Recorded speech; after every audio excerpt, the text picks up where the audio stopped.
Well, good morning, gang, and cheers. And it is the morning, so I'm on the hard stuff now. My own homemade smoothie. Don't know what time of day it is when you're watching this, but welcome. Yet another director's commentary.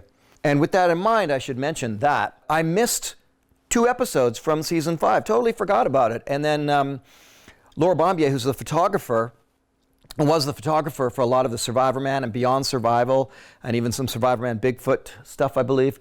But certainly a lot of my artistic work that I've done. She's photographed me over the years. Asked me, well, when are you doing the Grenada Island one? And I went, Grenada Island? I thought, did I do that one already? I don't. And then I checked. I haven't done it yet. So I'm jumping back into season 5 to cover Grenada. And this is, or Grenada. I don't know, potato. Grenada. And it's country down in the Caribbean area, southern Caribbean, and went there. This was during the 10 days, that's right, this was during the phase when I was doing the 10-day Survivorman. So I did 10 days in Mexico, 10 days in Norway, 10 days in Argentina, which resulted in a disaster. Go watch that director's commentary. Well, this one here in Grenada, I think it must have been at the end of the line, and I think we must have gotten smart and thought, okay, you know what? Instead of doing, 10 days in one location and splitting it up and all this sort of stuff, let's go to one location and just within that same region shoot 2 episodes, but make them as different as possible, which we did. This one is on Frigate Island, I believe it's called. You can look that up. You can check it out. Go down on Google Earth and find it. We did one in the Grenada jungle and here on Frigate Island. So I'm going to cover the Frigate Island one first because, I don't know why, because you guys have been asking for this one a lot. Funnily enough, this is the most watched Survivorman episode on YouTube.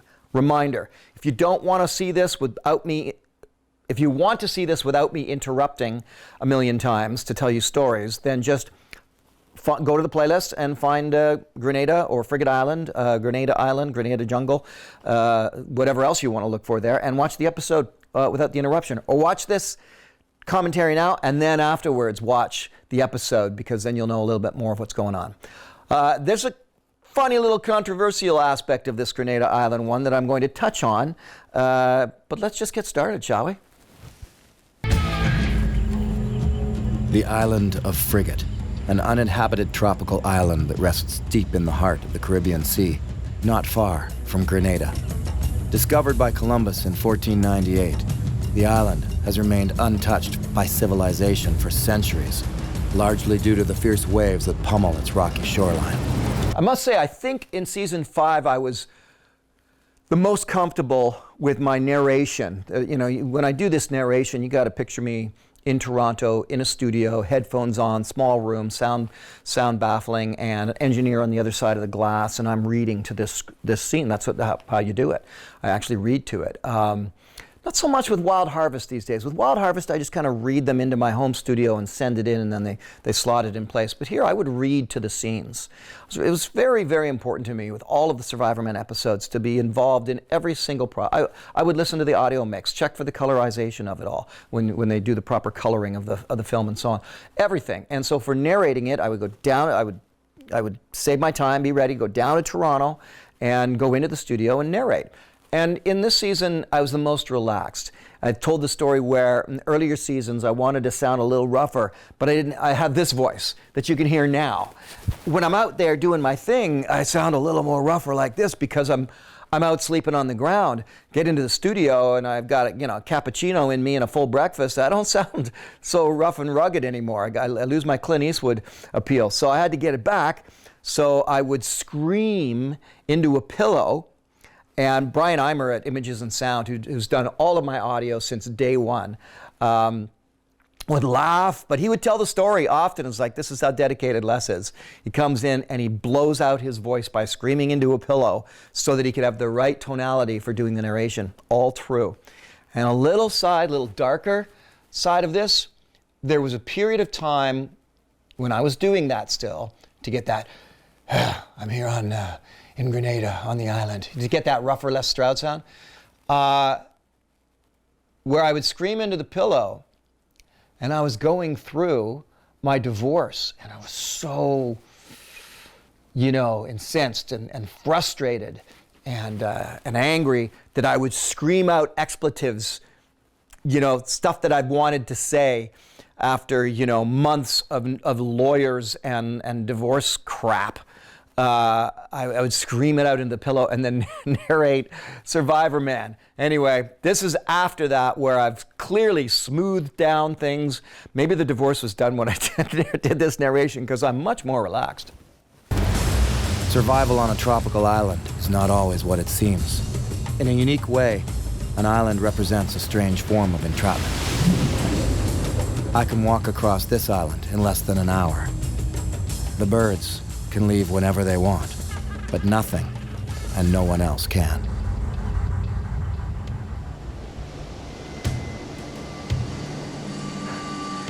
Always tricky to find these places for me to survive in. So many legalities. I have to have permits and permissions and protections, all sorts of things I have to check into. In Canada, it's easy. I'm a Canadian citizen, and I've got my permits for wherever I need to go, and it's not even that difficult. I can film on Crown land and so on, certainly on private properties. Most of the time I would try to film, believe it or not, on private property, because I could easily get permission then. Boom, sign off, good to go. Sometimes even, and depending on the country, would bypass the need to get a filming permit for the country, because I'm filming on private land, so nothing they can say. Other times, I would have to get serious permissions to be able to film somewhere. And lastly, I would never film in a park. And I've told the story, if you watch the director's commentary for the Alaskan episode, I tell the story of how my field producer screwed up and got me in a lot of trouble filming within park boundaries, which I had not intended to do. It was an honest mistake and accident, but I paid the price for that one. It takes a lot. I could digress here, and maybe I'll save it for my podcast. Remember, folks, that I've got so many other things on the go here. My podcast, season 3, will be coming up soon, depending on when you're seeing this. So watch for, you can go on, you're on the YouTube channel now. If you go to the playlist, you see all the different things, all my music, podcasts, stuff from the archives of Survivorman, Wild Harvest, it goes on and on. So anyway, my podcasts, what was I telling the story about? I forgot. Wow, senior moment. I totally forgot what I was going to tell the story about. It'll come to me later. In any event, lots of stuff on this channel. And I'll put in a little plug right now as I opened up a new YouTube channel, which is devoted to my music. Please jump over to Les Stroud Music and subscribe. Exclusive music video content there. And if you haven't checked out my music, you can start with the official Arctic Mistress video. Check that out. All right, back to Grenada. Travel on a tropical island. That likely conjures up images of palm trees and sandy beaches and drinking lots of coconut water. The reality is that pirates used to maroon people on tropical islands to die. They'd give them a bottle of rum, a gun, and one bullet. A bullet, well, that was to use on themselves before they went mad or died of dehydration and starvation. You see, tropical islands are not always as ideal, pretty, and as easy as living on Gilligan's Island. What happens when the palm trees are replaced with cactus and the water that you can drink is stagnant pools? How do you survive that tropical island?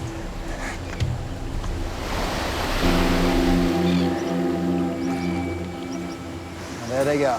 There we go. So there's again the what I've had to do so often in Survivorman, because people go, oh, he's got a crew with him. Never had a crew with me while doing Survivorman, except for the introduction. And I liked doing that because it gave me freedom in the introduction. I think there was 1 or 2 cases where we filmed the introduction, and then through logistics, it's like, okay, well, I can't actually start today. And I would go like the next day or something and start doing my 7 days of survival. But I loved having the film crew there with me.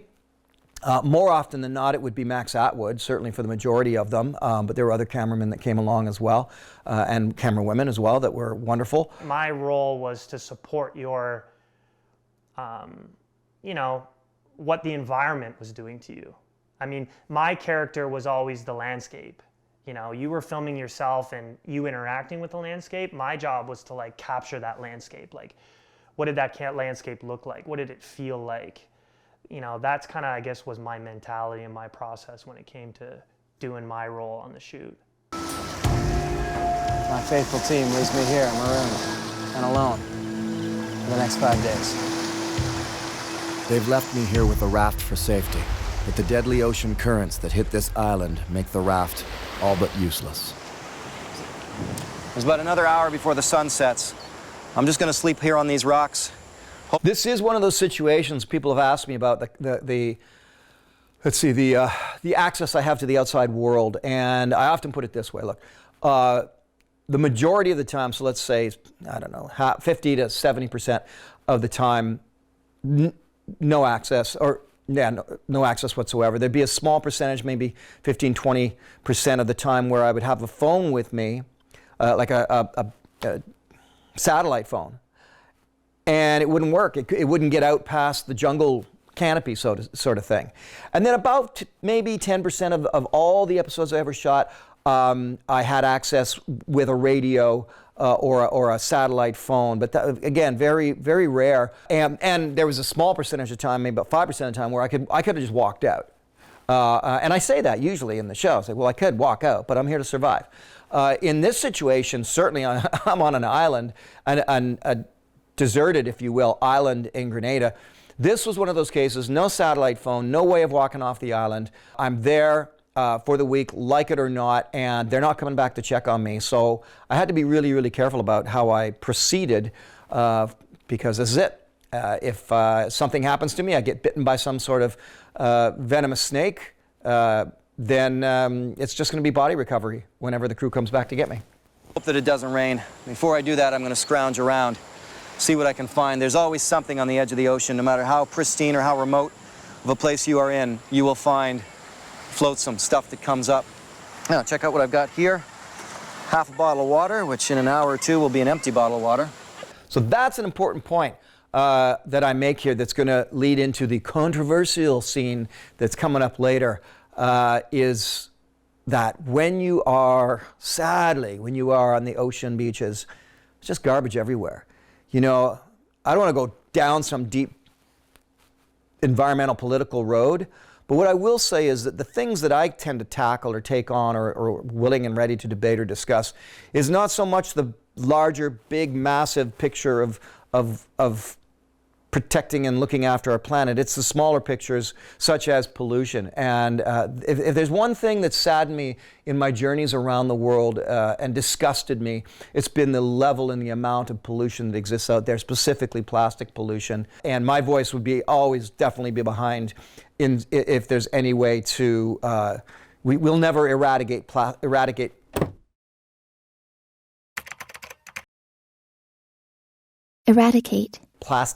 and then it's certainly necessary in the medical field, but come on, the pollution is everywhere, it's evident, and we got it easy here in North America. We got it kind of pristine compared to getting out there in the rest of the world, and that's why traveling gives you perspective. Get out there and go to Koh Samui, and you tell me what you see. It's awful what you see around the oceans, and it's only getting worse. So I'm happy to see some serious laws curtail that quickly. I got a rain jacket there, and then I got this pot, got a belt knife as well, and then this. They call it a cutlass. Now that's a machete. That's all I've got to survive. Let's see what I can find around these rocks. That was one thing I did over the years of Survivorman that I really enjoyed, and it was just like, what am I going to take with me this time? You know, and literally the answer to that question lay within my own whims. I don't know, where am I going to be? I'm going to be here. Oh, I should have a machete. All right. It was just kind of fun to do that because I'd already done it so many times with nothing. So it's like, well, let's have a few things. And that, over the years of Survivorman, really became an enjoyable part of it all. You know, what am I going to take in there? I even, on occasion, would have the crew surprise me and say, well, send me in with something. Don't tell me what it is. We'll just put it in the pack with the camera gear, and I'll find out when I get there. I think we did that in Papua New Guinea. And just like that, in only a matter of seconds, I've figured out what I have within my zone of assessment number 1, my personal belongings and my body. So the next step is zone number 2, my immediate surroundings. In this case, it's the raft that the crew left behind. So Survivorman's patented zones of assessment, 1, 2, and 3. Easy enough to look that up online, but I really enjoyed putting that together. I think people ask me, what's the first thing you do when you survive? You're in a survival situation. Of course, the first answer is calm down. But the second answer for me is then follow the Survivorman zones of assessment. Look that up. It's pretty cool, especially if you're a scout leader or any kind of outdoor guide or outdoor leader. Survivorman zones of assessment. It's pretty cool.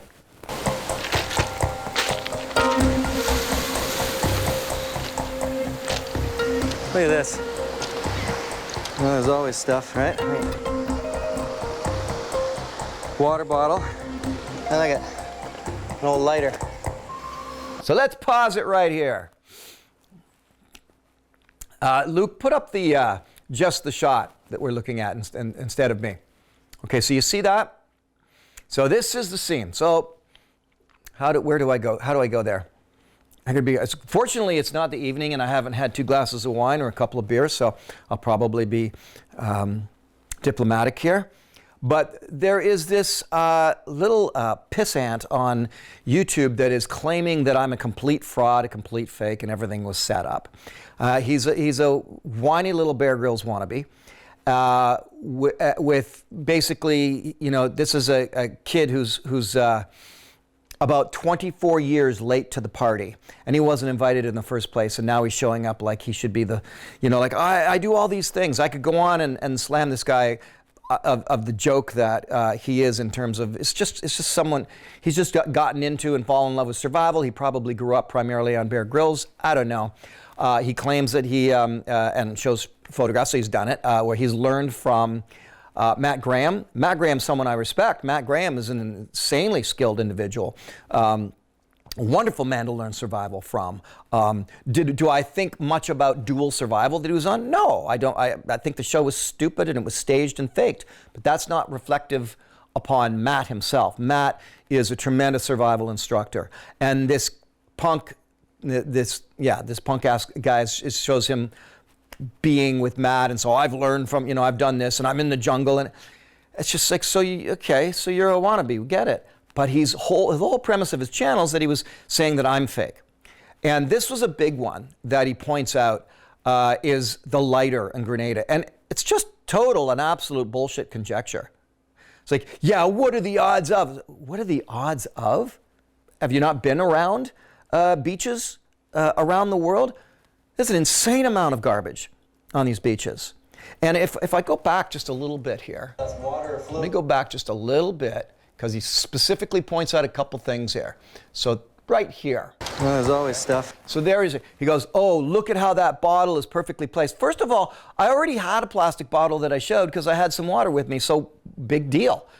There's another plastic bottle there. And he's like, oh, I placed it there, and you can see there's no garbage.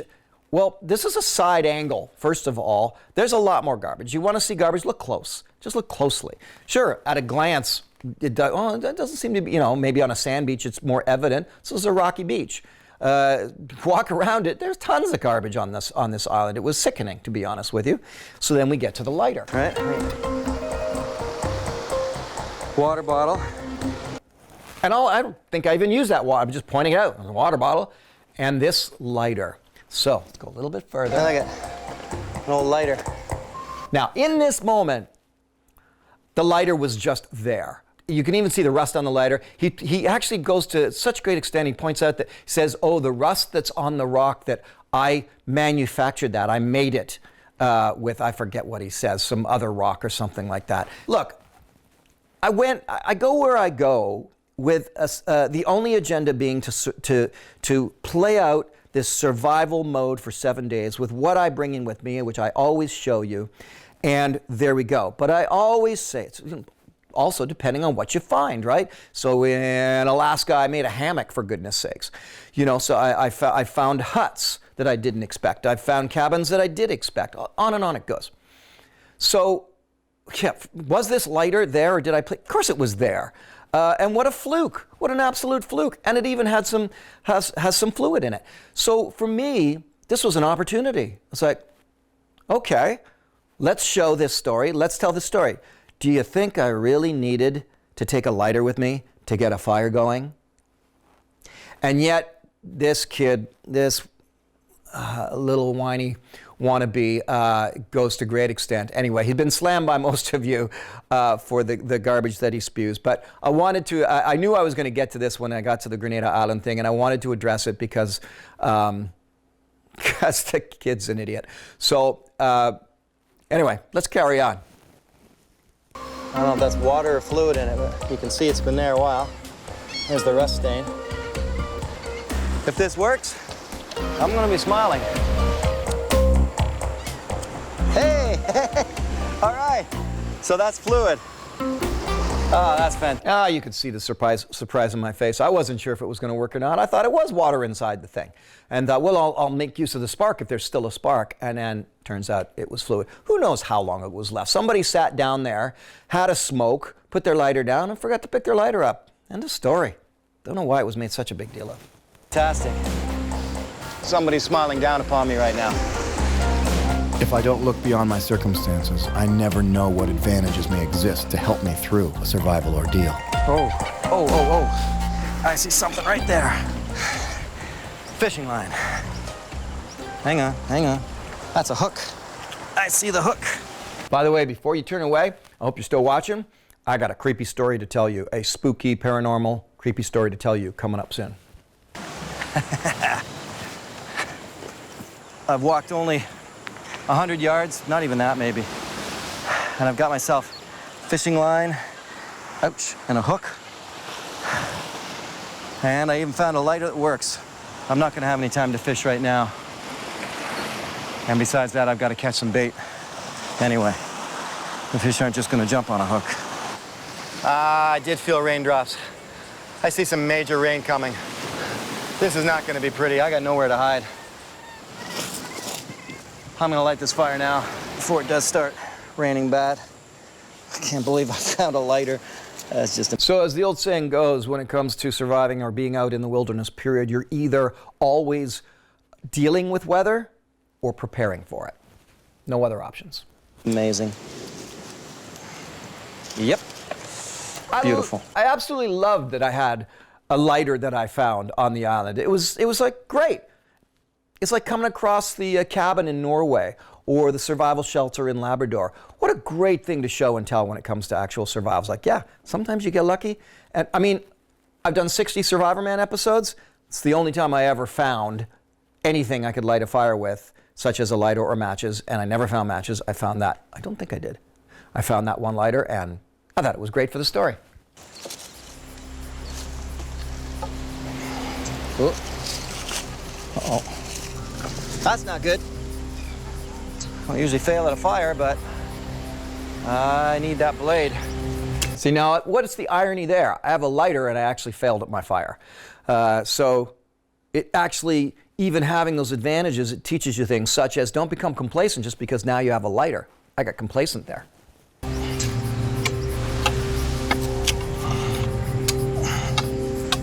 It shows you. I've lit thousands of fires. I should know better. But I was counting on all the dry grass and dry wood to just take off on me. Turns out all this dry wood is hardwood. All right, let's try this again. And this time, environmentally horrible scenario of burning some of this rubber and plastic that I found.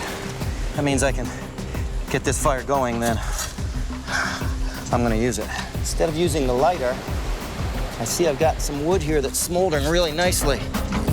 Thanks to years of experience, my self-confidence will often betray me, and still to this day cause me to treat something as vital as fire a little too casually.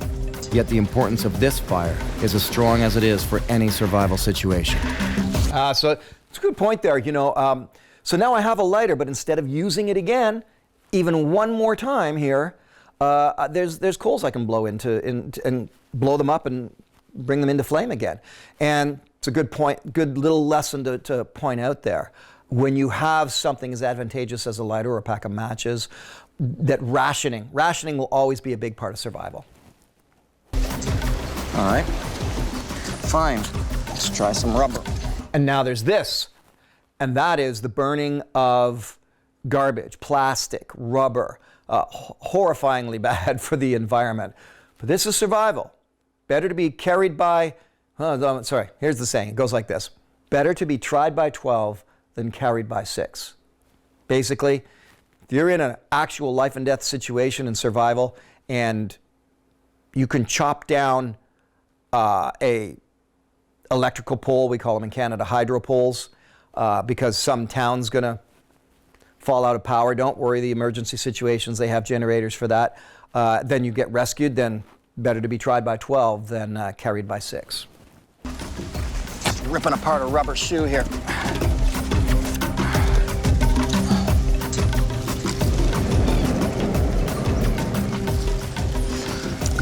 So the moral of that story is that why use plastic and rubbers? Because I need this fire, and it is survival. It's pretty bad for the environment, burning plastic and rubber, but if it gets my fire going in a situation like this, where it's all about survival, well, you gotta do what you gotta do. Whew. I feel kind of stupid trying to start that fire so hastily. But now it's going. Whether in the desert, the Arctic, or on a tropical island, the need for fire will always remain my greatest concern. It's one of the most important ways to bring about comfort in a place where comfort is hard to find. And for all you romantic partners, I think probably the main reason I'm with the lady that I'm with now was because of my ability to get a beautiful fire going all the time. Get really good at making really beautiful fires, and you'll never lose your partner that way. So hot here, I'm still sweating. I don't need the fire for heat, that's for sure. But it sure is nice for comfort. I sure hope that water doesn't come up any higher. It's making me nervous. This is the rainy season. Well, that's actually an understatement because it's also the hurricane season. Hurricane Ivan devastated this whole region. Grenada is a powerfully beautiful place. Beautiful, but for me, alone out here right now, I still have to be careful. Left alone again. This time on an island.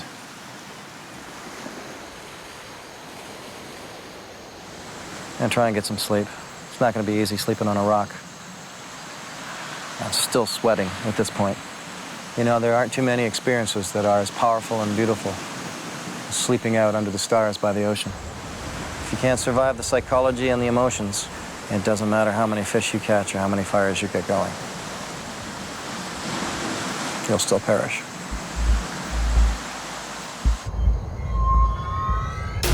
Creepy time. It's time for a creepy story. Because I don't allude to it at all in this edit of this show. At some point, you know what? Before I get to the creepy story, let's just see where this goes.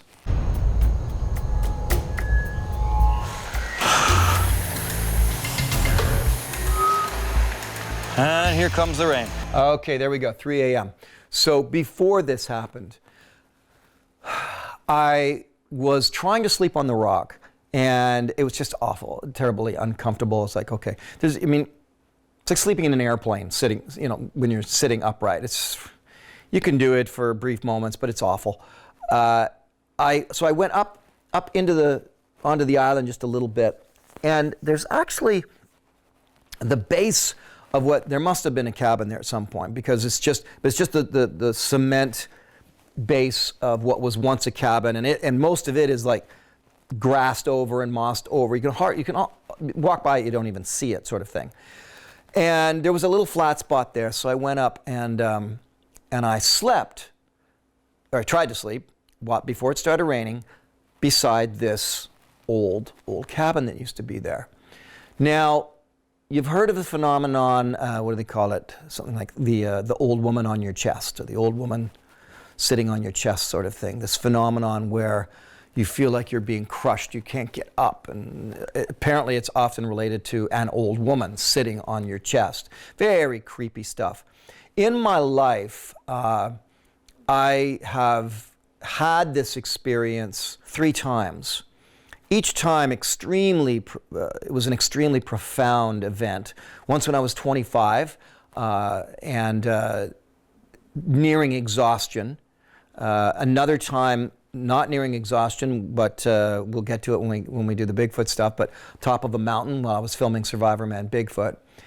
And this night here, but this was way creepier. So I'm on my back, and it's a weird sensation. And you know, bear in mind that this is only day one, right? So I'm not suffering from a lack of food. I'm not even suffering at this point from a lack of sleep. I've just gotten into this, you know, so I'm hydrated and fed, and I should be fine. So it's none of those things are playing here. I'm literally just trying to get in some sleep under the stars on a warm tropical evening on an island. And for me, that's paradise. I should sleep like a baby. So I'm trying to sleep, and then I feel it's like, and it wasn't an old lady on the chest scenario, but I had this sort of just, and I'm lucid. It's not even lucid dreaming. It's not even REM. It's pre-REM.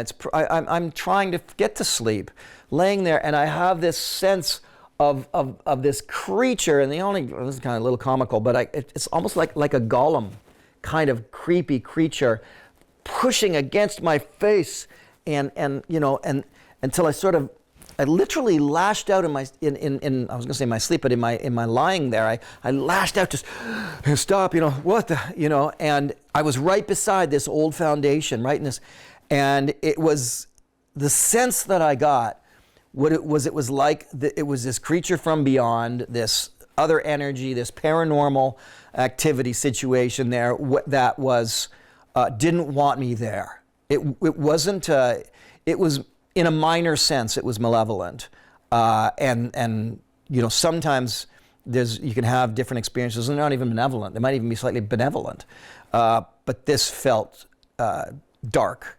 I got up. I kind of, you know, whoa, and I, you know, no thanks. I got up and I left that spot. It was only about 50, 60 feet away from where I was on the beach there. Went back down, and I just sort of then sat on the rocks under the stars and tried to sleep a bit. Very creeped out. And then it started to rain. I got nowhere to hide here. I'm literally just standing up in the... You know, that by the way, is a testament to how many stories there are behind the scenes of filming the Survivorman series. How many things went on. I don't even really touch very often on what's going on with the crew in these situations. Again, reminder, the crew's not with me. They're like 50 miles away filming the birds and the bees and the time lapses, but things go on with them sometimes. You know, in that we had a plane crash in the jungle that my paramedic went and looked after. We had Laura and Max getting stuck. Well, Max severely getting stuck out in the coastline in a blizzard in Argentina. All these other things are going on around the filming of the Survivorman series, which is why it was such a profound period of my life on so many levels. There's a lot more happening than just me showing you how to build this shelter, get this fire going, or capture this food when I'm filming the Survivorman series. A lot more. Dark. Fire's sort of smoldering. All right, I found a place to sit. It's on the tree that had all the biting ants crawling on it earlier. Ow! When weather wants to mess with you, there's nothing you can do. Survival is all about either dealing with the weather, preparing for the weather. If you're not dealing with it, you better be preparing for it. That guy knows what he's talking about. I was not prepared for this. That's going to be a long night. Gotta wait it out.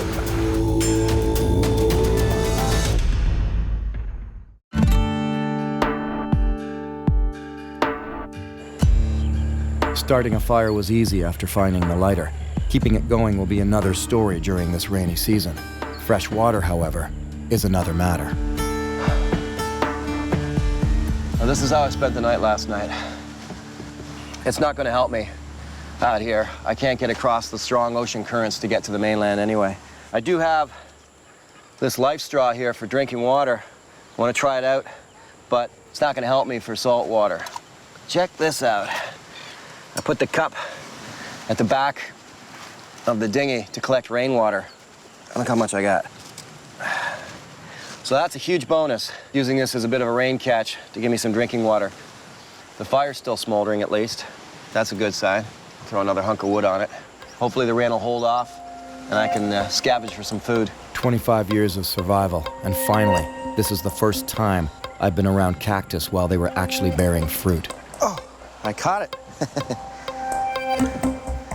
When cactus fruit is ripe and ready, it is good. Oh yeah, this is good.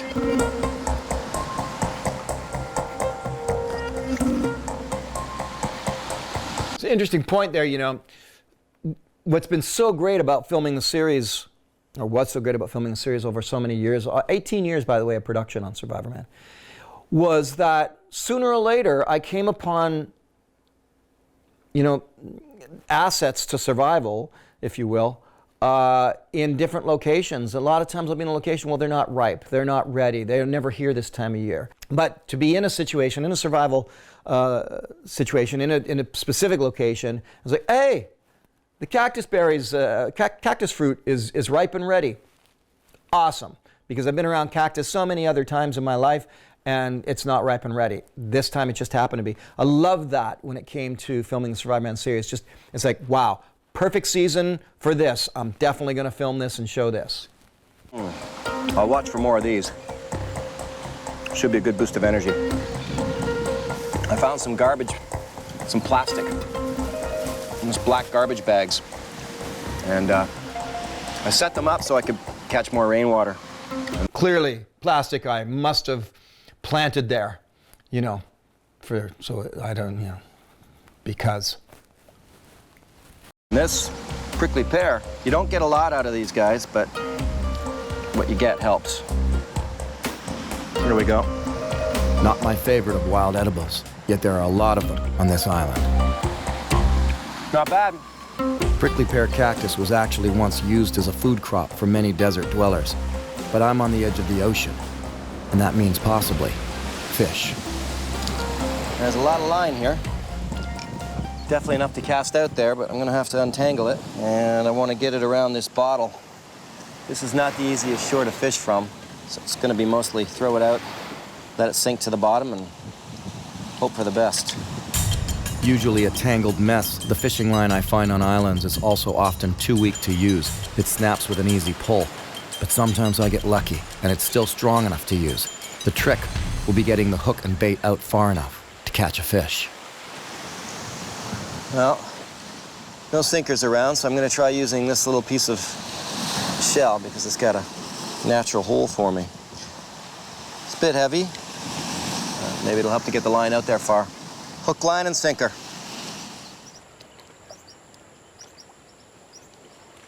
Ha-ha! Didn't even expect that. A whelk. That's nice. That's great, great bait for fishing. Or I can eat it. And I'm going to try it for bait first. Oh yeah, I see a bunch more too. This is great news. That is an interesting aspect of fishing, or even trapping in survival, is making the decision whether or not to eat the bait, because sometimes there's lots of bait around and you can actually eat it. Other times, like, well, I'm going to sacrifice some of the bait to see if I can get something bigger. So you put a little bit of your own food on a deadfall trap to see if you can get a rat or a squirrel. You take something like a whelk that you could eat, but you use it to try to get a bigger fish. And that's an important sort of system of survival, is what have you got that you can use to get something better? A lot of times what I might find for bait, I can always consider as food for myself as well, if I'm unlucky with the fishing. Once again, this guy really knows what he's talking about. In essence, what I'm talking about, though, in this mode is the sense of sacrifice, making a sacrifice, having your priority and making a sacrifice. If you're close to starvation, just eat the bait.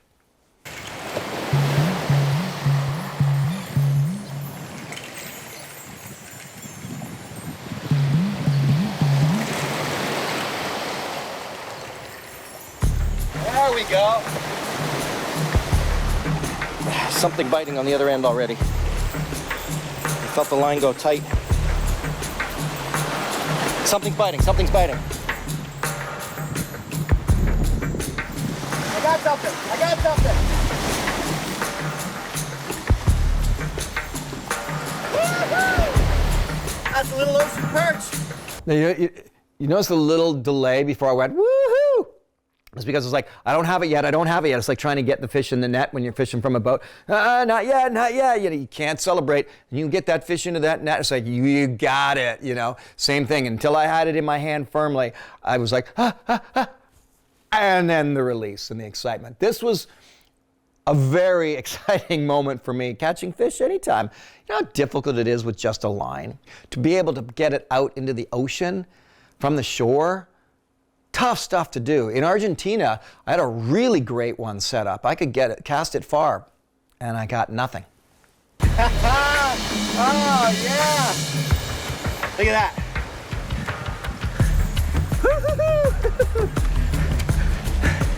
All right.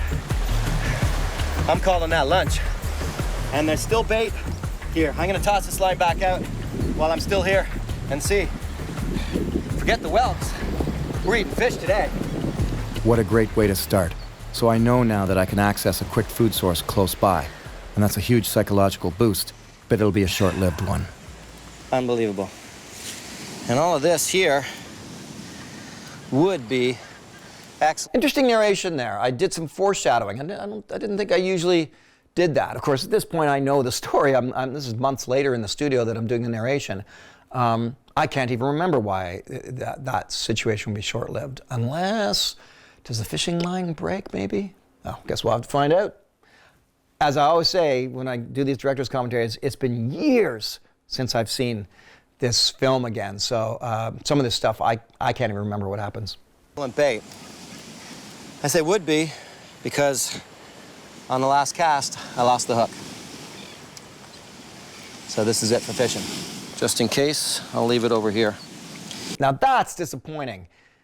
Oh, I just think if I had if I'd not lost the hook, I could do this every single day, couldn't I? And very likely consistently catch fish. I didn't realize that I'd lost the hook. Kind of bummed out now finding that out. Never know. If it was absolute dire straits, I would just eat the fish raw. You get more nutrients that way. Survival also comes down to psychology, and you want to feel good. So I'm putting my balance on the side of good, strong psychological survival over the sensationalism of just eating a raw fish and making it look cool. Now that's survival.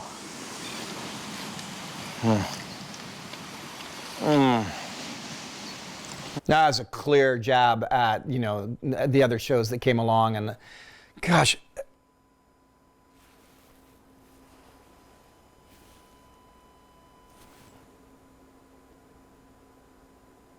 Test.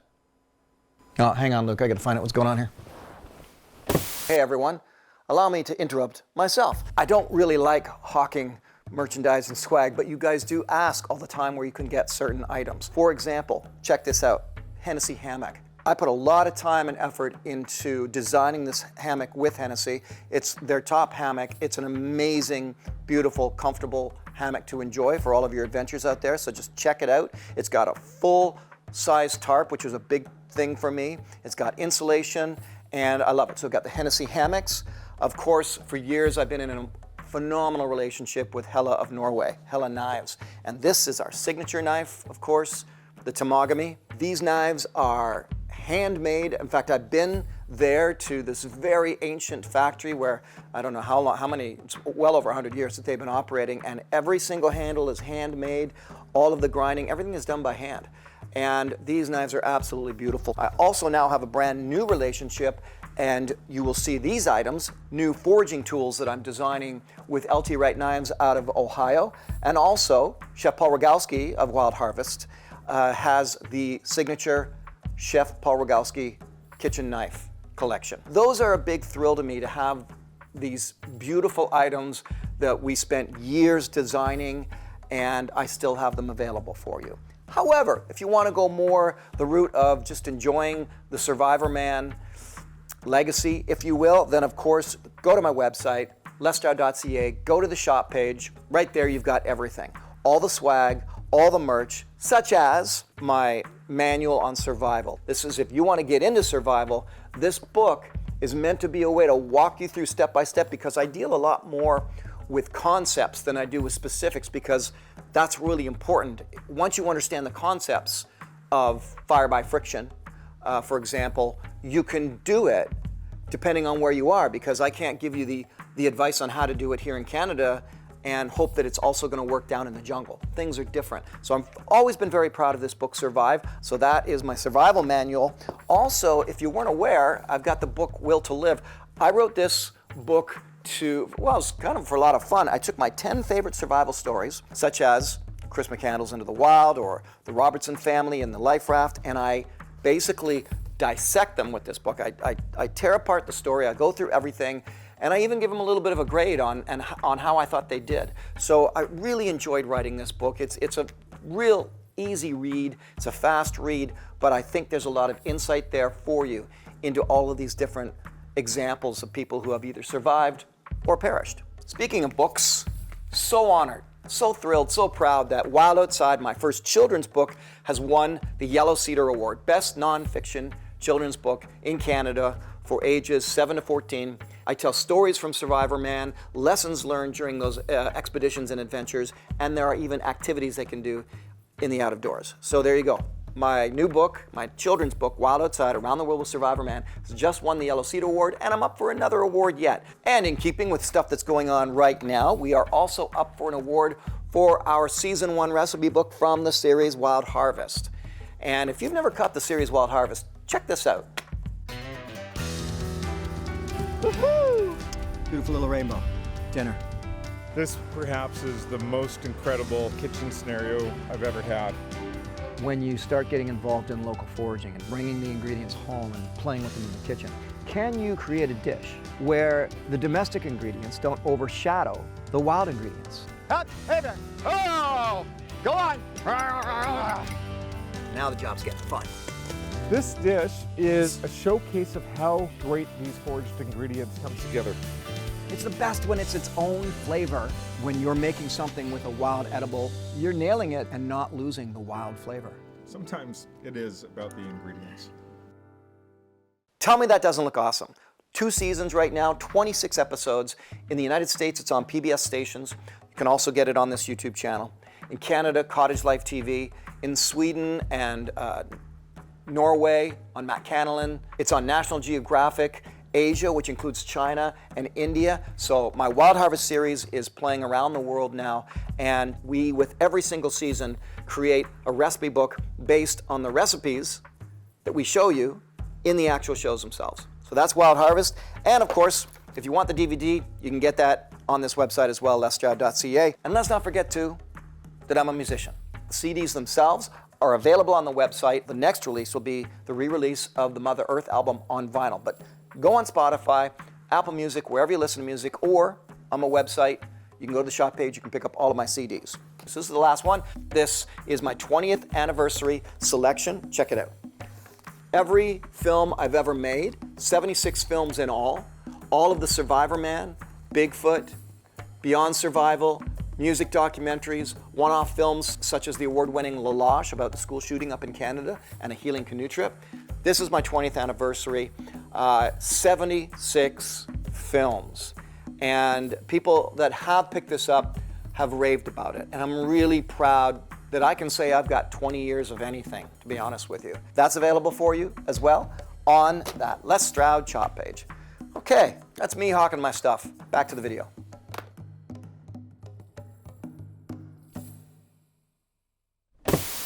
Now that's survival. That was definitely a bit of a shot on, the pretend survival shows that came along and all the sensationalizing of every time they had to eat something, or one particular survival show, and make it look like, oh, this is bloody awful, this is disgusting. Ah, brother, man, it's like, you know what? In a survival situation, when you're really hungry, actually, it's quite the opposite. Everything tastes amazing. So, That's why I often, if it was something I ate was disgusting on Survivorman, you knew it was really disgusting. Because so often I would, do the opposite and say, well, I hate to burst your bubble, but these scorpions taste pretty good, because as I say, a lot of times you're so hungry, everything tastes great. No need for the sensationalism. Sooner or later, I got to go up and over and through the cactus and see what's on the other side there.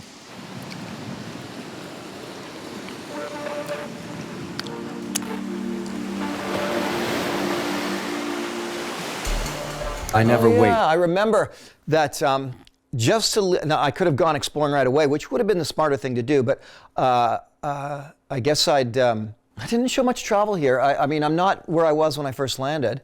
I'm pretty close to it though, and I hadn't explored much of the island yet. So this is really just the beginning phases of the sort of getting the lay of the land before I can start doing some reconnaissance missions. When it comes to gathering food or water in a survival situation. Searching out shelter and food, water and fire sources should happen often and be considered constantly. These basic necessities of survival can run out quickly.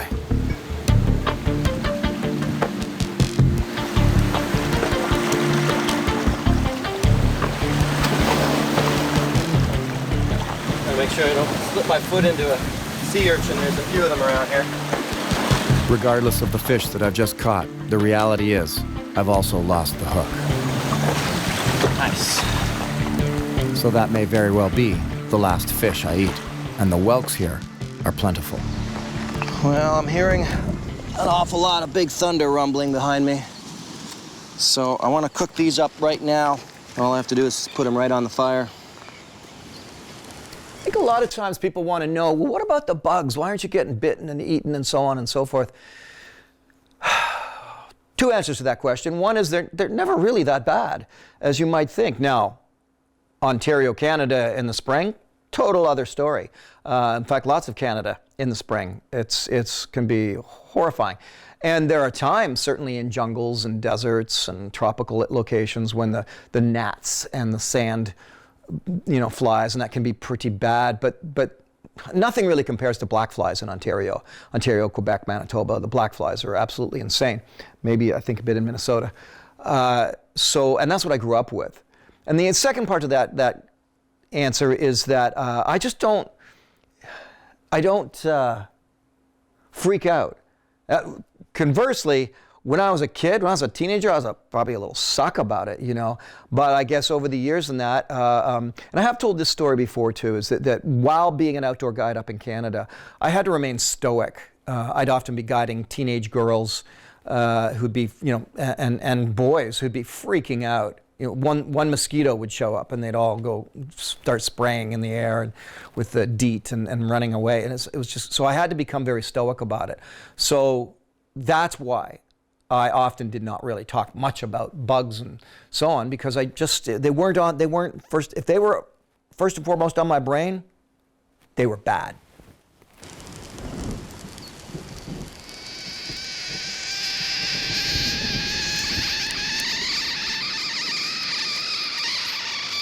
Well, I was told that they scream when you cook them.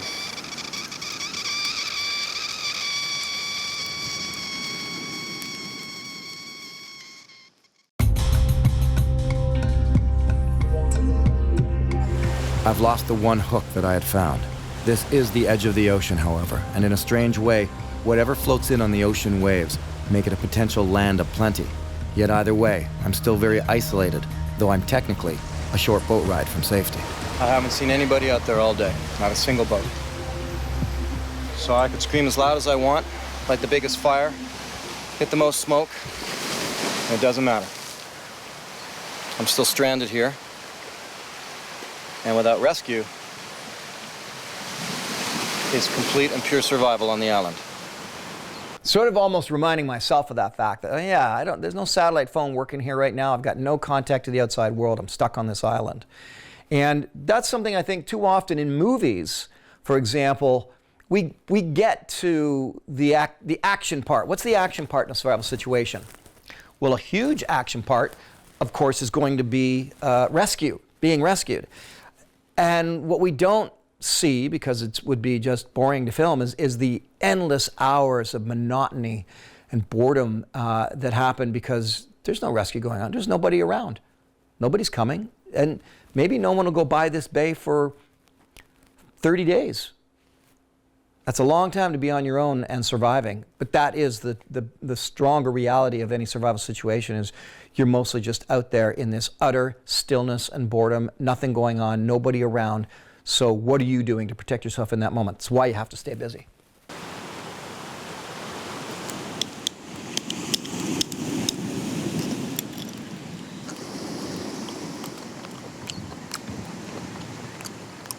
Well, that's not bad at all. That's good. Oh, this guy here.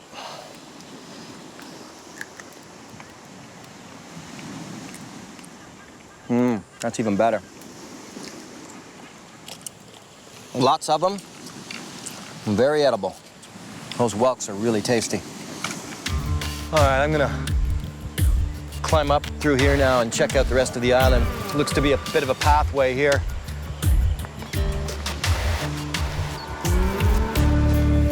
Now it's time to check out zone number 3. What lay further beyond my immediate area? Wow, this is amazing. It opens right up. What a difference. Well, this is obviously incredibly different from where I've been. Just huddled down on the rocks on the shoreline on the... Ah, there it is. That's the cabin the remnants of a cabin that I talked about. I guess I can tell now where I am, that I've walked back closer to where I originally started. And that's where I tried to sleep, right there, where I got the whole creepy situation. It was right beside that place. Also, when I remember now looking down, and I think it went down pretty deep, when I looked over the edge and looked down, and where you can see there's some stuff growing out there. The lee side. A lot of birds, and they're all in the grass. It's gonna be a good chance to maybe look for eggs. If I'm lucky, maybe there's some water, fresh water. I gotta do some exploring. I hope this island is still uninhabited. Frigate Island in Grenada, look it up, because it was a wildlife sanctuary. In the end, that's really at least what it should be. There's gotta be nests around here. With this many birds all getting upset.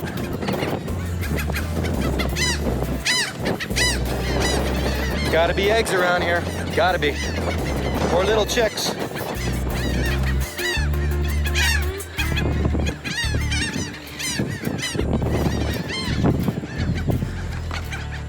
This is a major score. They call them mariquai. I call them lunch and dinner. You're lucky, because I've already had some fish and some whelks. If I don't see anything else by tomorrow to eat, turtle soup.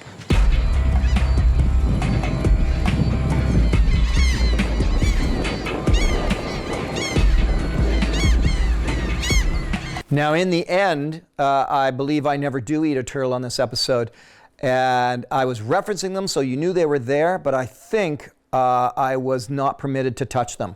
I think they were protected, and that's the real behind the scenes of why in the end, well, why wouldn't he just eat it anyway? I mean, he only had one fish. He's going to need more food than that. That's true. But I believe they're protected, and I wasn't supposed to touch them. There is zero fresh running water on this island. Only a feces-filled rain puddle is available to me.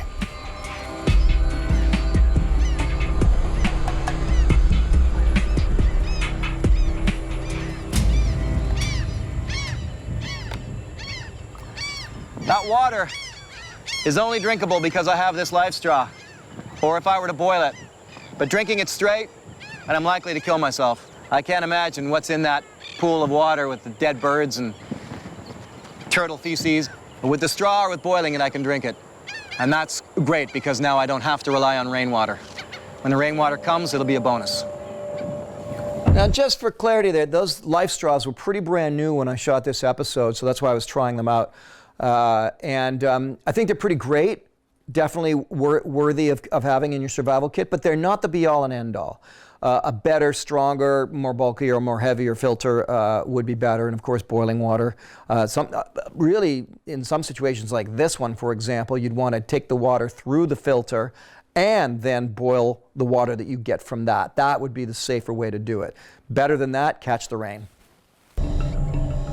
Not since my time in the Australian outback or South Africa have I had such a repulsive source of drinking water. It'll be the LifeStraw that makes a big difference for me here.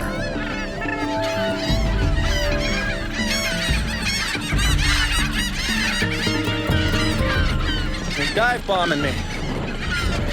Really, they want to keep me away from their chicks, that's for sure. And that was the end of Survivorman. They found him with his eyes pecked out in the middle of the island. Though the island should be left alone to continue as a biologically unique area, as a bird and turtle breeding colony, locals will still sneak onto it to take eggs and turtles, and even shoot a small group of goats that were put here for that purpose.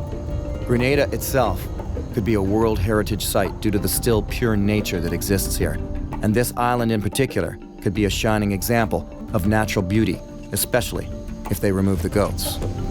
Notice I say could be. I just remember at the time that this was a thing. They were trying to get it designated as such. Maybe by now it is. I would hope so.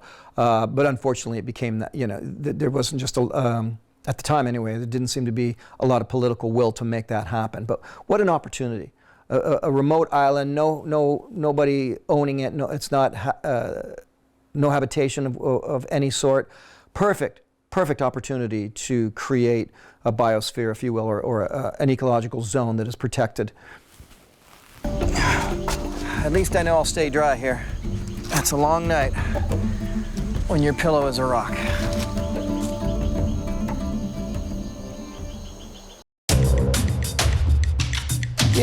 In hindsight, I should have dragged that raft over to the more sandy beach area where I caught the fish. That's what I should have done. I don't know why I didn't. Beautiful vistas aside, survival on an island is still no walk in the park. This is how I ended up last night, crawling under this dinghy. It came on to just pour down. Probably about 4 or 5 o'clock in the morning, it started raining hard. I tell you, survival is such a roller coaster affair. Super high highs, super low lows, physically, in terms of sustenance, and definitely mentally and emotionally. Well, let's see if I got some rainwater.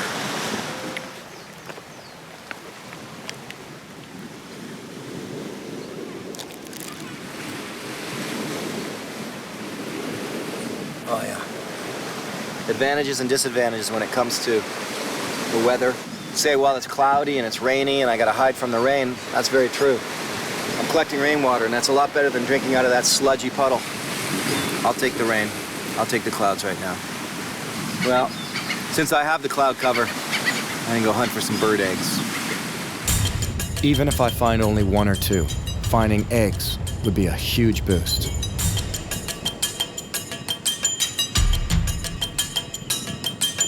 I think I found in a number of circumstances now, a number of geographical locations where I was the last person allowed to be in a certain area, allowed to gather a certain plant or eggs in a situation. And I would find out later, oh yeah, it's been all closed off now. It's a park.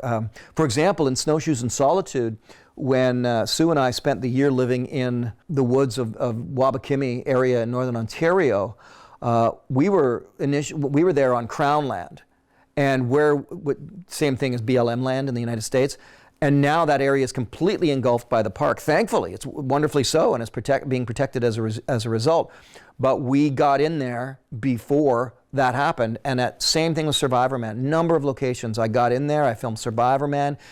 Often I would be led to these places that were so pristine and so beautiful. That's why I was doing survival there. Well, later on, they'd be recognized as such and then protected after I'd shot my show. It's in these little holes right here. Look for all the little spots where the grass just kind of is blown over and you see maybe an opening on one side. Like, look at this right here. Fresh turtle poop. And right beside this little eggshell. I'm gonna look all around this area and see if I can find some eggs of my own. Have a real breakfast.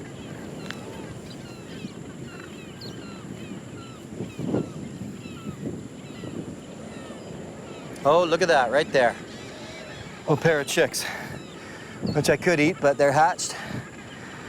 So I'll leave them be. There's nothing on those little chicks, but if the timing was right, I could find plump chicks. The reality is that finding them with little more than a teaspoon of meat on their tiny bones is unlikely. Hardly worth the lost calories looking for them or chasing them down. There's a nice little sheltered cove over there. That's beautiful. I think I found my new home. See how it is for shelter. Ah, this is the spot I was thinking about. This is where the sandy area is. So it wasn't where I was fishing. It's on another part on the island. And I don't know if I bring the boat here or not. I guess we'll find out. Certainly big on comfort. Sorry, not the boat, the raft I meant. Nothing like a sand beach. This is a beautiful little spot. It's better than the other side. As always, after just a few hours of exploring, I've discovered a way to make my circumstances much better.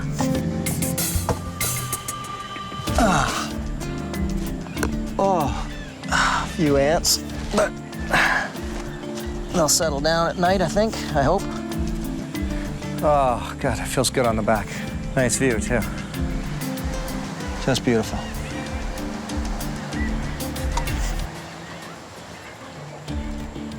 You know, no word of a lie, little side point there.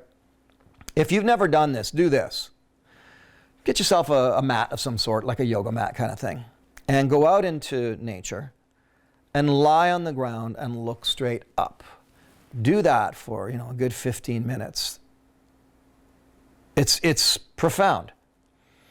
It's an amazing experience. Most people don't ever do that. You sit in your camp chair kind of thing. But to lie flat on the ground and to look up through the forest trees, the jungle canopy, the tropical trees, it's really an amazing experience. I used to run these programs at a retreat down in upstate New York, and I would take people out and I would have them do that for, I can't remember how long, maybe an hour, and just lying there, no cell phones, and people would come back like their life had been changed. Because it is a life-changing experience. So try that sometime. I think I'm gonna have a daytime nap. It's tough sleeping at night. Not much at all, really.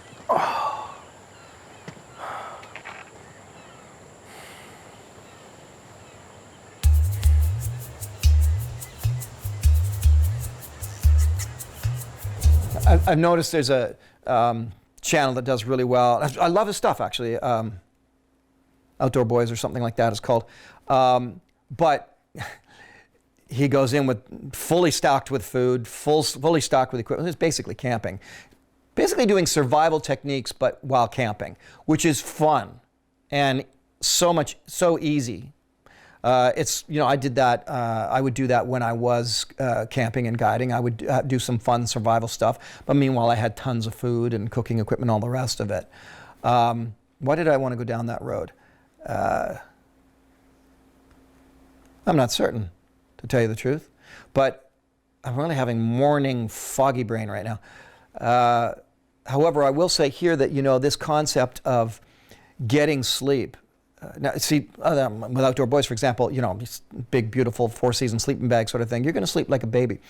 Well, in a survival situation, you're not sleeping at all. And it's incredibly difficult, much more difficult to accomplish and get things done when you're operating on very, very, very little calories, very little sleep.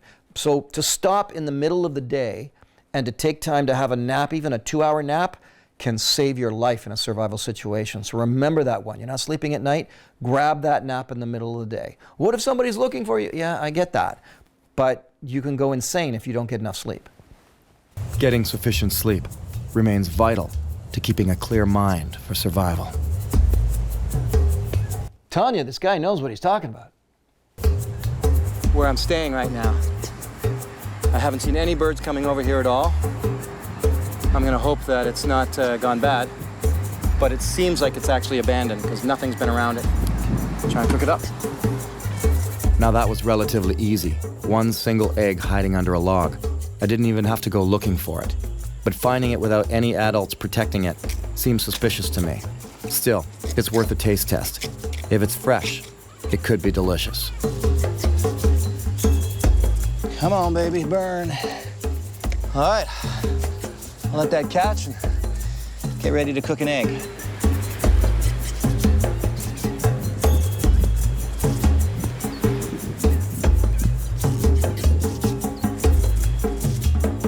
Not only did I find this one egg, but also some wire and a couple of other surprises all around this shoreline. That'll work.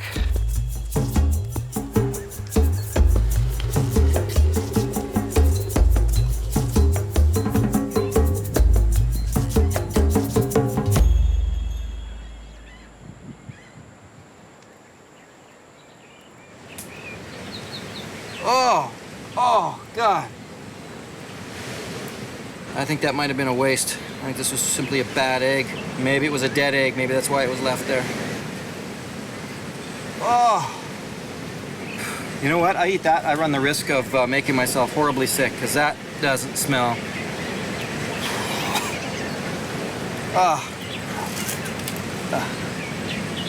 It looks good, but it smells horribly bad. The good news is that while I was trying to find some wire for tying up this tripod, I actually found more fishing line, lots of it, and hooks and sinkers. So I'm gonna get out and try some fishing in this section here. I think I can walk right out into the shallows here and try fishing. I forgot that I found some more fishing hooks, but it just only makes sense. Many people would have walked these shores and been fishing here, and you know, any particular fishing location, even in Ontario, Canada, where people go, you're going to find tons of hooks and line, especially often just under the water a bit, you know, where they get caught on a log or something like that.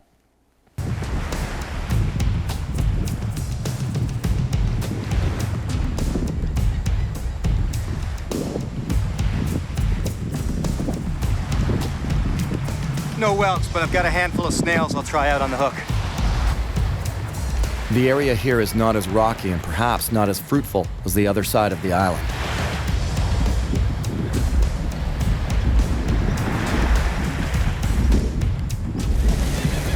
That little trick of wrapping the line around a water bottle really works well. Try it sometime. It's a great method to practice with just because it works so well. And you go, wow, why do I even need a fishing rod for? That's the toughest part. I gotta find some more bait. I don't really want to have to give up too soon on looking for some good eggs, or even some plump chicks. They should be an easy catch.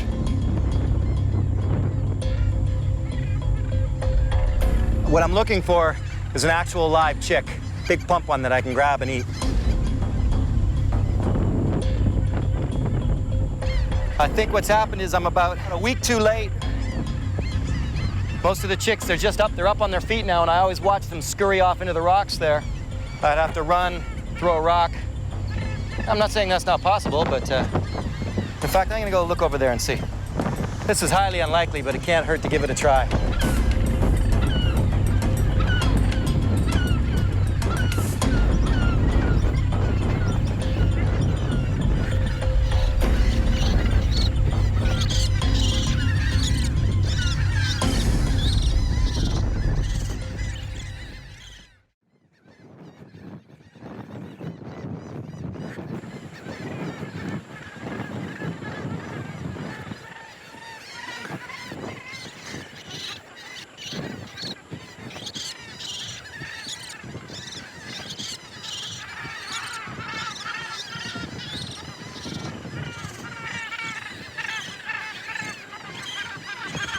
Well, now I know. It's entirely possible. But this guy, he feels like skin and bones. There's nothing to him. So I can either run and catch a whole bunch more of these, or go pick up a turtle at ease. I've upset these guys and this little guy enough. Gonna let him go.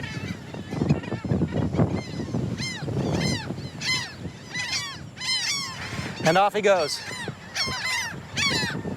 He'll be all right. Oh, I take so much flack for stuff like that from like, dude, you should have eaten it, kind of dudes, you know. But again, pick that thing up. It weighed nothing. There was, I mean, I could have probably ground it into a bit of a broth sort of thing. And a lot of times in these situations, honestly, I just, I weighed my heart into the matter, and I weighed the, you know, what I could show or teach versus what I truly needed. And in some situations, I just didn't have the heart. It's like, yeah, you know, I could show this, but I've shown capturing, you know, different creatures over the span of doing Survivorman shows. I've eaten turtles and snakes and frogs, and fish and lizards, the booby bird in the Cook Islands. So I knew I didn't need to show it again. And with the birds being so thin and skin and bones, I was like, nah, it's just a little baby chick. Let's let it go. Wasn't necessary. As good as he may have looked, there was nothing to him. Maybe a teaspoon of meat and a few crunchy little bones. I would need at least 8 of those to make a meal worth eating, and by then, I would have burned off twice as many calories as I would have gained. And that's not smart survival hunting. And that's the other side of it. True story there. You know, it's always going to be about how many calories you spend to get to something you want to eat, which is why in a situation where you have things like cattail, where there's just tons of them right there and easy to gather, it's so advantageous. Which is why you use bait to capture a bigger fish, because that's less effort than going and gathering a whole ton of bait.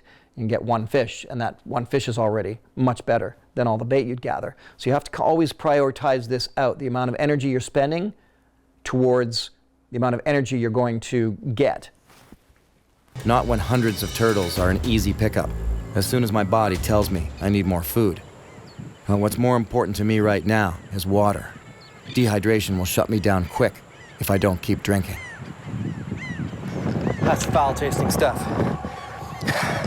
But at least I know it's clean. It's the only way I can stay hydrated. Otherwise, I'm dehydrating pretty quick. I'm gonna create a cushion in the sand and line it with some plastic. If it rains tonight, hopefully get more rainwater I can drink.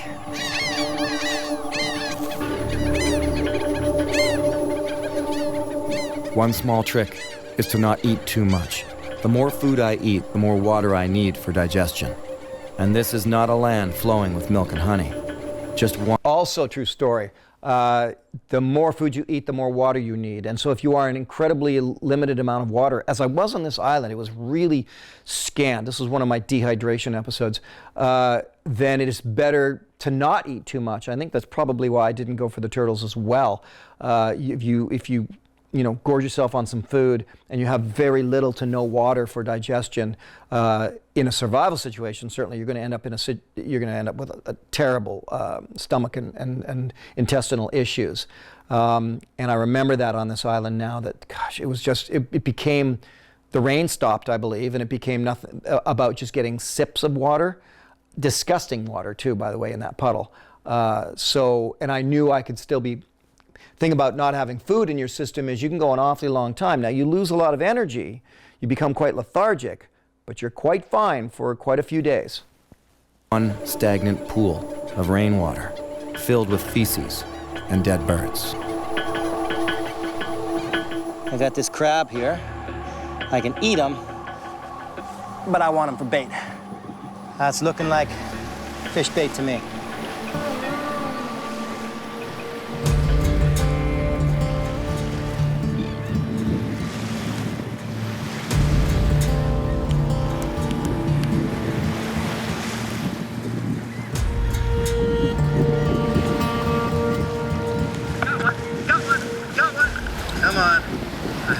Yeah, oh yeah, holy crap.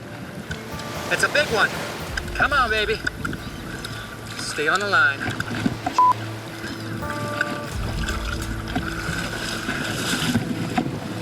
Come on.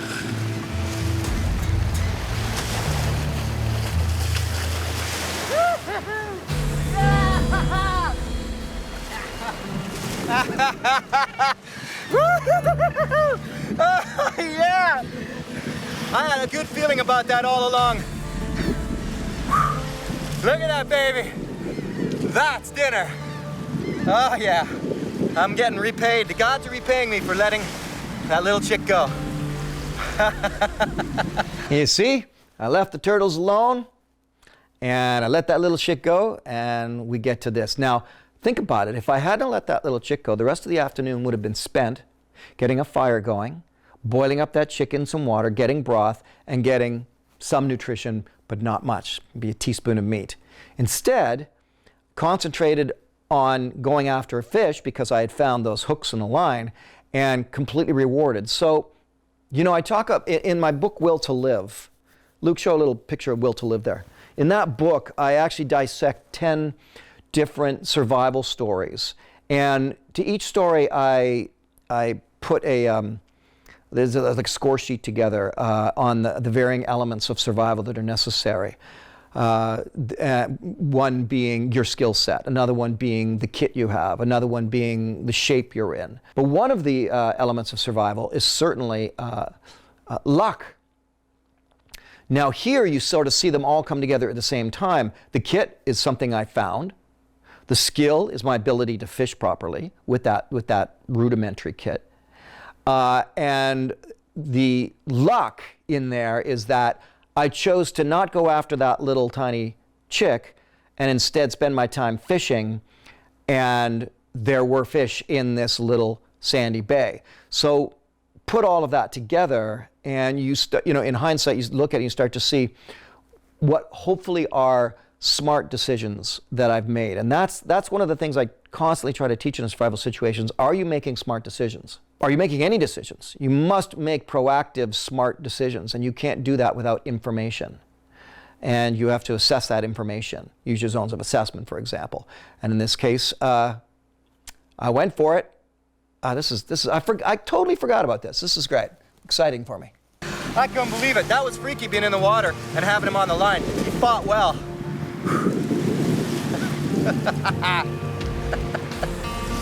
Oh, yeah. Yeah, baby, you are dinner.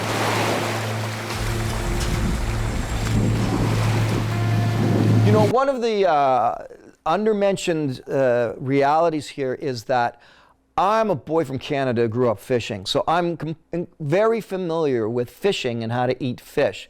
And when you bring into it a survival situation, when you're in a survival situation, and you know, you're dealing with limpets and whelks and grass and plants and turtle, things that you did not grow up eating. It's tricky because you're often not certain, can I even eat this? The best evidence of that is when I did the Mexico episode, and I went to eat the calamari, not calamari, the squid. It gets called calamari in a restaurant, but the squid. And I'd never caught one before and didn't know which parts to eat. I was guessing. When you're guessing at what food you're going to eat, there's trepidation there. Not when it comes to fishing. So I was thrilled when this happened. Yes, indeed.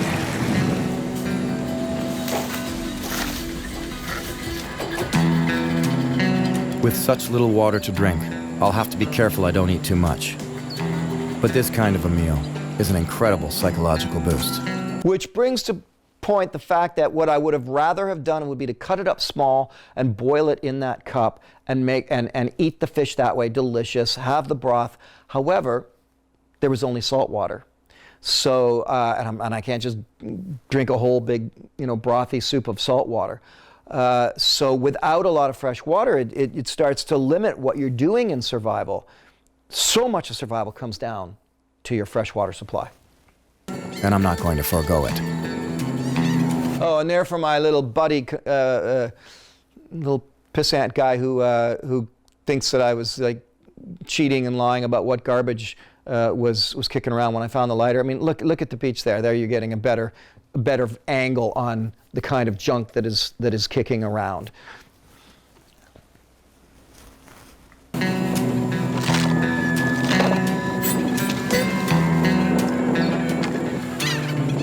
Searching for firewood on this shore reveals more than I really want to see, as it does on every ocean shoreline around this planet.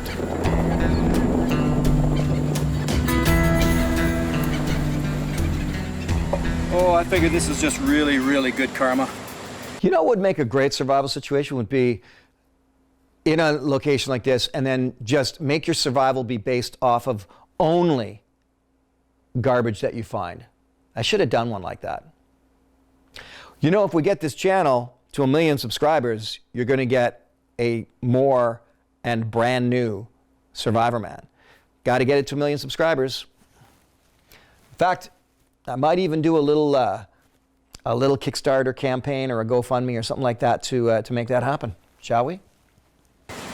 Let the little guy go and rewarded with a fish dinner.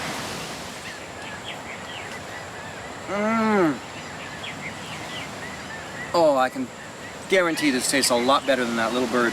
A lot of times in a survival situation, you need to. I'm just going to interrupt myself. I'm also thinking about the turtles. You know why else I didn't eat the turtle? Because it was the turtle I ate in Georgia, I believe, that made me very sick for a long time. I had a parasite in my mouth, in the lining of my mouth, and I always attributed that to the turtle. And I think it was kind of like, you know, once bitten, twice shy. I was like, yeah, even if I can't eat these. In fact, I'm pretty sure, now that I think of it, they weren't protected. I think they even said, oh, you should eat the turtles. And I'm like, yeah, or not. Consider where all sources for sustenance are. The turtles are here anytime I want them. Easy pickings. The prickly pear cactus, easy pickings. But as long as I can catch fish like this, I can leave the turtles where they are, I can leave the chicks where they are, and eat my fish and my prickly pear and get a lot of my main nutrients. I'm going to keep eating. Turn the cameras off. I can almost guarantee that I will not sleep tonight because now I'm going to have way too much energy rushing through my body, but it was time to... Well, and there's oh, that's my phone, sorry. That's the survival mentality there is, you know, with my patience, with a little bit of luck, I'm in a situation where, and this is what you should do, is you keep in reserve things you don't have to use just yet for survival. The lighter, so keep the fire going so I don't have to keep using the lighter. I got the lighter, that's in reserve. Food, I know the chicks are there if I really have to, but again, how do I make a broth with that chick when there's no fresh water? Turtles are there, so I could gather them. So those are things that are in reserve. This is important survival stuff right now. Those are things that you keep in reserve, ration, if you will. And then you go after the things that are less in reserve but accessible right now. And fish, which there's a whole other level there because I enjoy fish. I enjoy cooking it. I enjoy eating it. I enjoy catching them. So there's a psychological benefit to it. So you can see that in a way, the steps that you follow this way, you end up in a better survival situation. Wow. There's a major fish thing going on out right in front of me. This has got to be a good little bait for catching fish.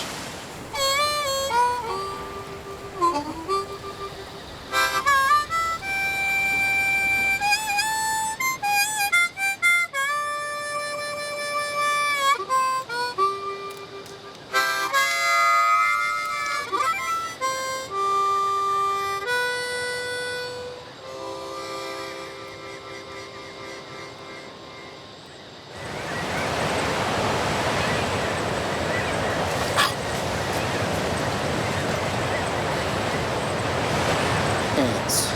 Why does it always have to be ants?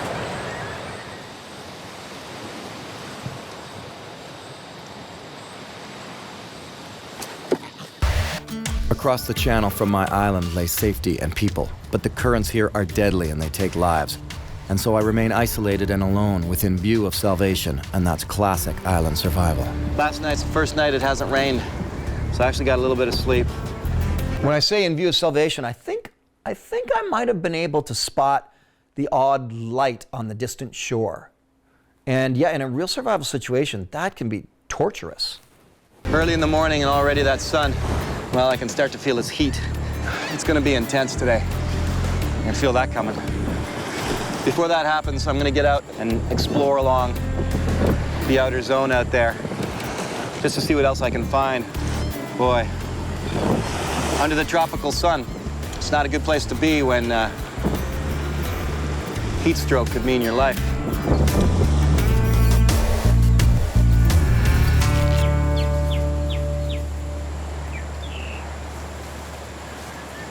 Well, they certainly don't make it difficult. This fella's coming walking right into camp. That's a big turtle. Anyway, too big for my needs. I can get a smaller one, it'll be just fine.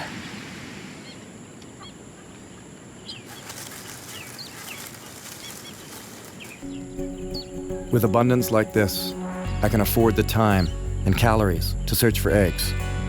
I've had bad luck eating turtles, having suffered through some pretty horrible parasites, and though these ones may be just fine and without issue, they're still on my easy last resort list. The turtles aren't going anywhere fast in any event. As soon as they start swooping down at my head, I figure I must be getting close to something. So it's back to the egg hunt.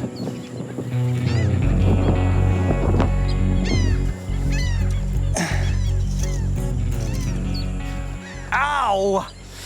Oh, that hurt. Cactus and shorts don't go together. Ouch.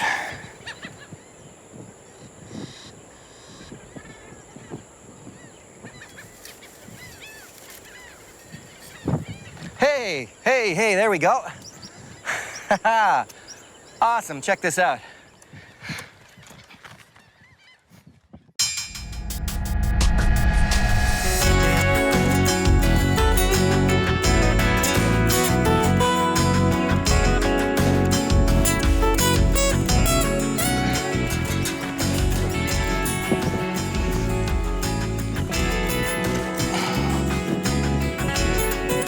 Two eggs.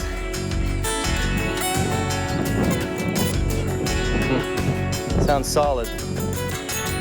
Well, I think what I'll do is I'll do the more environmentally friendly thing, and I'll leave one egg behind. I know where it is, and I'll go eat this one. That's a nice sized egg. Once again, it's the proactive survival that has served me well. If I don't look around and I just sit and wait to be rescued, I can wither away and die. But spending the time exploring has brought me fish, water, cactus, turtles, and best of all, an egg meal. Now, I know that flies in the face of when you teach children to just sit by a tree. Well, for one thing, it differs when it's children versus adults, survival that is. And you have to take into account the variables. It's a huge amount of variables. You know, is someone going to come looking for me in this spot? Well, then stay there.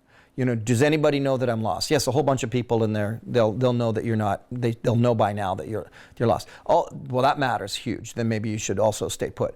But, you know, you can be in a situation where nobody's expecting you. And if you don't act proactively, if you don't seek out survival advantages, you may very well perish. You just try and sit still and wait, sort of thing. So you have to be proactive. And I think that's one of the things I love the most about Survivorman, was teaching that particular perspective of mine on survival, that sitting and doing nothing is more likely to result in perishing than being proactive. Again, depending on the variables. This doesn't look good. It looks like it was a bit far along.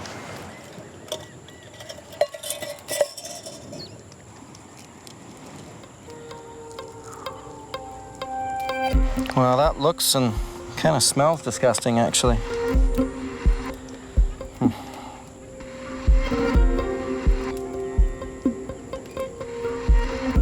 There's the chick. Well, crazy thing is, it's all edible. I've never eaten an egg this far gone before. Well, let's start with the egg white, shall we?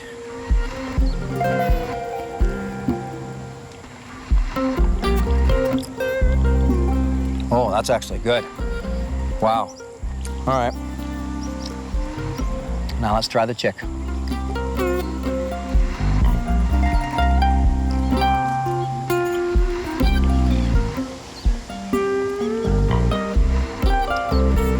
It's not bad. This is going down a lot better than I thought it was going to. I'm going to add in the shell. There's calcium in this shell. Well, there's more where that came from. Once again, in a strange twist of how survival works, I've had the boost of eating an egg, but I've made my need for water much stronger by putting food in my stomach. Well, that'll help anyway. Anything else I can do to catch some rain if it does rain tonight beats going over and drinking out of the sludge puddle. 3-4 inches of water, and I've got a good cool drink. Just to be safe, I'm gonna make a little bit of a rain shelter here.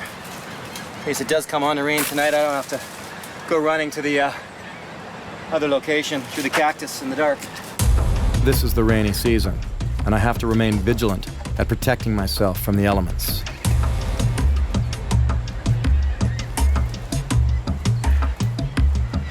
It's not watertight by any stretch. It'll help to shed most of the rain. I'll tuck you in here with my raincoat on in case I get any more downpours like I did the first couple of nights.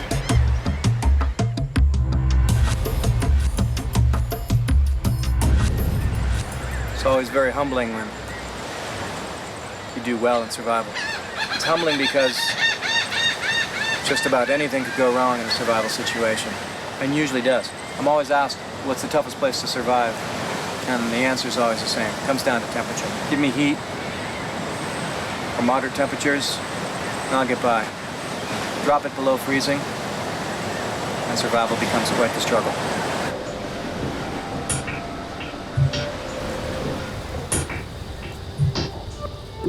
TV has made survival look like a recreation. And me being in this location may almost look like an adventure. But survival will always be survival. And by its very nature, it's a difficult and a miserable undertaking.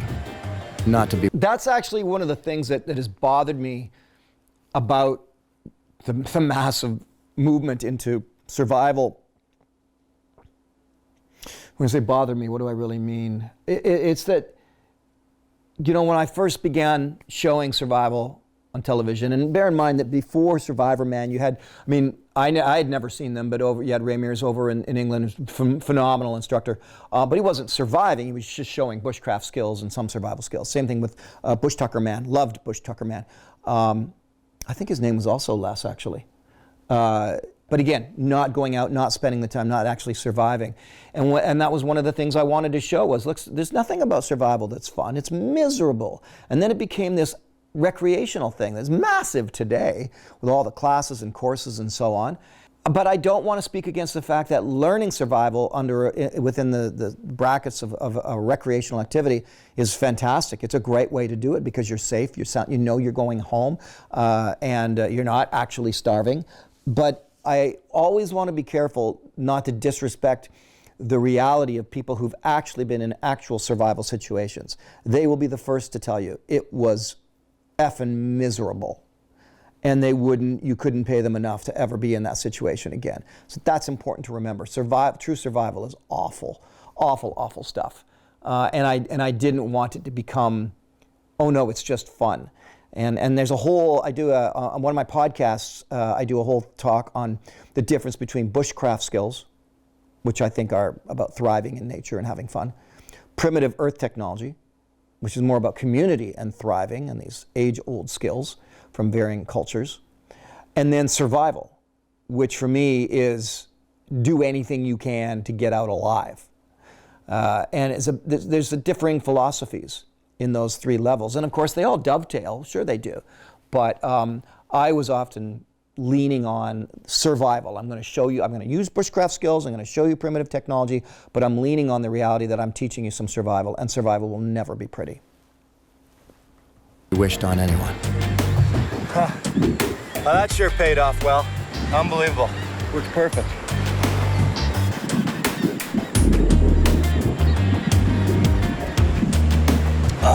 Yeah. A little tiny thing like this, little idea, and I get myself a drink of rainwater. This island might not have any palm trees, no coconuts, no fresh running water, but it has eggs and turtles, prickly pear cactus by the ton that I can eat and live off of, and good fishing. You never know what you're going to get in survival. You get what you get, you deal with it, because survival is doing what you have to, or perishing. Tropical island survival often exists in people's minds as a cliche, yet it's the reference point for us all when we think of being marooned. And there are places where the coconuts fall in profusion and fresh water comes cascading down rock faces into aquamarine pools. But here a cactus replaced the coconut. And the flowing fresh water is actually a stagnant pool. Yet Grenada stands as a beautiful example of pure nature, and its islands are uniquely vibrant and rich in biodiversity. So why is it I always seek out the most difficult way to enjoy such powerfully beautiful places? Someday, I'll have to try being a tourist and just take pictures of turtles, rather than considering them my lunch in the name of survival. Interesting. I realize now there was a whole other scene that I guess in his editorial wisdom, Barry Farrell probably would have convinced me that doesn't need to be in the film. And he would have been right. And that would be that I actually went around over the island. I went climbing up through the rocks. I'm pretty sure it was here. And I even caught glimpses of the goats. But I see it's not in this edit. So we must have determined, well, there was just nothing, it didn't add to the story. It's, let's go. I mean, it could have, I suppose, in a way. It's always about reconnaissance mission, but it was kind of a reconnaissance mission where I didn't find anything. Or, sometimes Barry would have said, in seeing the goats, it kind of it took us away from what you were going through. I don't recall. But I do remember that happened. I actually went off the island up into the rocks. I also remember it being insanely hot when I did it, and it was like I couldn't stand it. It's like, I got to get back. This is too hot out here. But I did catch, maybe I didn't get the goats on camera. Maybe I only caught glimpses of them, because there are some goats on that island. But I'm pretty sure they were there. Anyway, that was something that happened. Well, there you go, guys. That's the Grenada Island one. And I addressed, of course, the infamous finding the lighter, which, as it turns out, I used once in the whole week. That first fire, I used the lighter. And then I just carried the coal around and got the fire, blew the flames back up every time I needed another fire for cooking a fish or something. And hilarious that it became a thing. But that was a powerfully beautiful place to be. If you get down to Grenada, see if you can get someone to take you out for a little hike on Frigate Island, and you'll see where I was, and take a picture. Say, here I am, Les. Here's the beach where you were, sort of thing, and post it. Lastly, guys, I'll leave you with this fact. Remember that coming out with a ton of music this year, podcast season 3, more of the director's commentaries. We get this channel to 1 million subs, and I'll give you more Survivorman. But go over to Les Stroud Music YouTube channel. Please subscribe there. Tons of, a different music video every single week coming at you. All right. I'm going to go take this phone call, have some lunch, and come right back and do the Grenada jungle episode. Another one that apparently this dude found some controversy in. And I will very happily dispel. All right. Talk soon, guys.